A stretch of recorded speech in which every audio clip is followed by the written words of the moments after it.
Meet the People Tonight, a late-night talk show where our guests are real people. Filmed live at Doc's Lab in San Francisco. I'm Darren Rowland. Here's our host, Connor Kellicott. Woo! How you guys doing? All right, good to meet you. Good to meet you. That's what this show is all about, meeting people. And I personally like to meet people in person. You know, I think it's important if you're going to start a relationship with someone, you should meet them first. The relationship you have with the person is dependent on the meeting you had and where it was. For instance, I met my parents at a hospital. I think that was an appropriate place to meet them instead of like a bar. You know what I mean? Which is a little less appropriate, right? What if like your wife, where would you want to meet her? At work? At a strip club? What if she works at a strip club? Okay, I'm just saying, it does depend on where you meet these people, right? Like the gym, that's an interesting place to meet people, don't you think? Because no one's at the gym by accident. No one's there, nobody accidentally goes to the gym. It's either self-hate or self-love, one of the two. And that's an interesting time and place to meet someone. The place where you meet them will last forever in your relationship. Let's say you met someone in jail. That's an interesting place to meet them. And if you're still buddies when you get out, there's a story there, right? What about your roommate? Where did you meet your roommate? It's important where you met your roommate. If you met him at the door when you're moving in, that may not be where you want to meet your roommate. You know what I'm saying? Like when you meet a roommate, you're like, okay, what crazy weird shit are they going to surprise me with at 3 a.m.? Some people like to meet people online. It works sometimes. Okay, we got 1, 2, 3. That's 3. That's weird. 2's fine. A third person in there. Well, we all met online. It's great. We're very happy together. So, okay, I stand corrected. But have you heard of catfishing? Have you heard of this? Yeah, catfishing is where you lure someone into a relationship with a false internet persona. You can't do that in real life. You know what I mean? I'm just walking around with a fake little me right there. He's got money and shit coming out of his pockets. I'm like, hey, it's me, really. You know, you can't do that. But that's why you got to meet people in real life, and that's why you got to meet people in person, and that's what we're going to do here tonight. We're going to meet some people. Are you excited? All right, we'll be right back. Tonight's guests, Orion the Traveler, Amy the Sun, Robert the Magic, and a surprise guest from our studio audience. Our comedian tonight is Matt Gubser with musical guest, Ghost Town Jenny. All right, we're back, and welcome, ladies and gentlemen, to Meet the People Tonight. Please put your hands together for Orion the Traveler.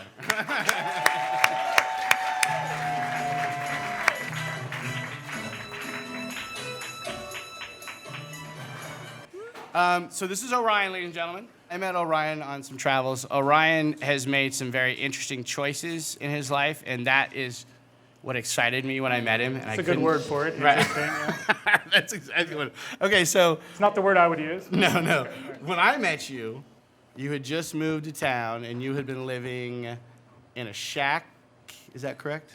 A shack. It was definitely a shack. I was living in a shack in the Appalachian's what they say out there, what they call it out there. What do they say out here? Appalachian? I don't know. Appalachian, right? Yeah. Appalachian. Yeah. Right. But out there, you got to say Appalachian? You have to, yeah. Or else they'll... They pretty much told me right away that I had to start pronouncing it their way. So, yeah. Is that the only thing that they told you had to start doing? That was one of many things that came up while I was out there. Wait, why did you... Okay, first of all, how did you end up in a shack in the middle of the Appalachian? I wanted to spend some time kind of alone, and I wanted to do a little writing. I wanted to have some alone time to think and do something interesting or creative. It's a sad American dream where you go live in the woods and write. Exactly. A book. Actually, it sounds like he was married. Yeah. Right. Maybe. Darren's going for it. So you decided I'm gonna go live in the woods. I did. It was a beautiful, beautiful land, scenery, but it had its downsides. Like the building wasn't really up to code. It was very drafty, and like were there walls? basically, they were selling. They sold the land to me, and they recommended I tear down the house I moved into before I moved out. But I hung on for a little while. Yeah, I wanted to give it a chance. So, yeah. Yeah. I'm sorry. I'm just picturing they're like, this needs to be torn down. And he's just standing like, I don't know. I think I'm gonna just, try it out. Okay. So you're sitting there in this shack. After I left, it was immediately torn down. Oh, when you moved out, it was nobody else on the planet thought what you thought. Yeah. Everybody else agreed. That's right. Even in the Appalachian folks were just like, yeah, tear that shit down. Exactly. Right. Yeah. When they're saying it. Well, they right. stripped it pretty well stripped it before they first? tore it down. Yeah, so. Okay, so you're living in the woods, right? What are your neighbors like? They were the ones that stripped it. They would do a lot of scavenging for metal and. Well, okay, like that's a job. No, it's totally not a job. No. Okay, so they're not very far removed from like the earth. Like, Right. they don't do job. They don't buy into the whole job thing. It's what's They on lived the earth. very close to the earth. Okay. They live very close to the earth. So they'll scavenge. They burned a lot of plastic. I don't know why. I still don't know why. There's just a lot of plastic. no being money burned. in plastic. A lot of plastic being ignited nearby. And they would just kind of stand next to it and watch me as I watch them burn plastic. And you're the freak, right? Right. Yeah, he's the freak, right? But when that wasn't going on, early in the morning, it was beautiful out there. So you live for like 6 moments in the day, and the rest was just like rednecks and. That accent is almost there. Is but it? was, Is it? It was a little more colorful than that. And how many out of all your neighbors? How many teeth were there? Exactly. You were identifying something that was going on with them, but I felt welcome. I felt welcome. They were glad you were there. I didn't have any problems with them at first, and things went okay for the most part. With a few little problems. You told me a scene that was very common late at night with you in the woods. Wow. So out with your pistol and. There was a night, I'm not going to say that this happened a lot, but there was a night when I was hearing a lot of kind of tearing around and hollering, and Actual hollering, you guys. I felt that it would be a good idea to investigate because, so I took a high-powered, one of those mini spotlights, I guess they call them. It's the only time I've ever thought about buying one. Yeah. And at the time, I gotta say, I don't have one anymore, but I had a pistol, and I found myself walking around with a spotlight, trying to find out where the hollering was coming from, and that's when I started to kind of think maybe That's when you started to think about it. I thought it had gone on, the experiment had gone on long enough. Long enough. Yeah. So you're walking like this with your gun, looking for speed freaks in I the like to woods. think I looked a little cooler than that.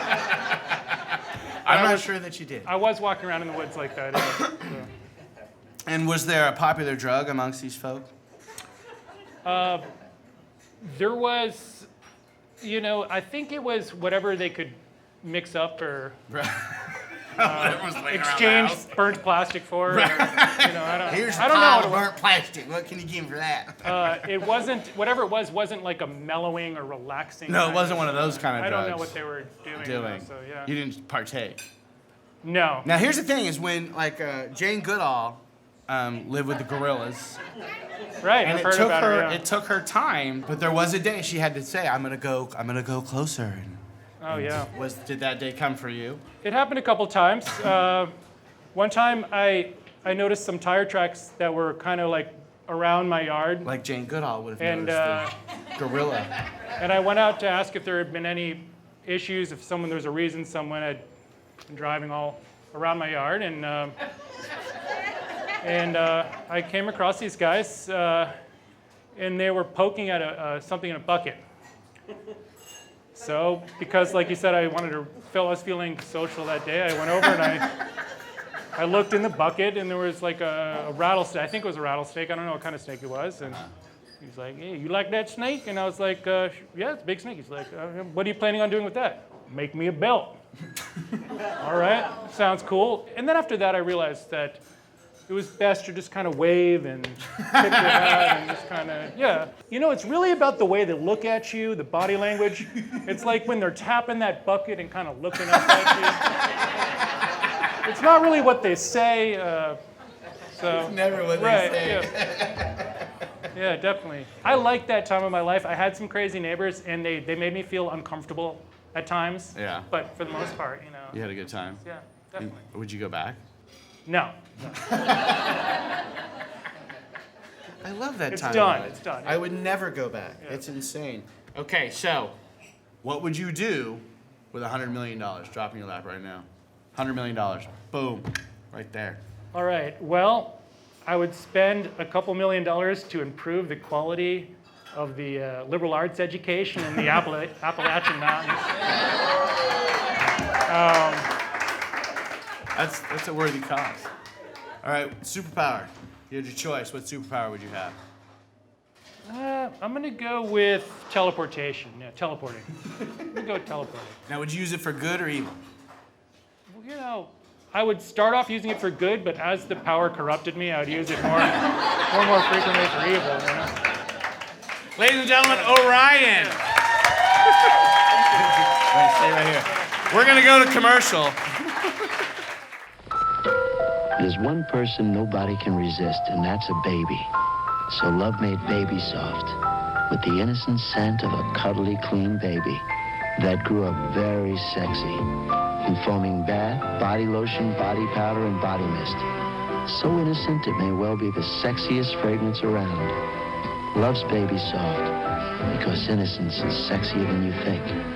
For your baby at Christmas.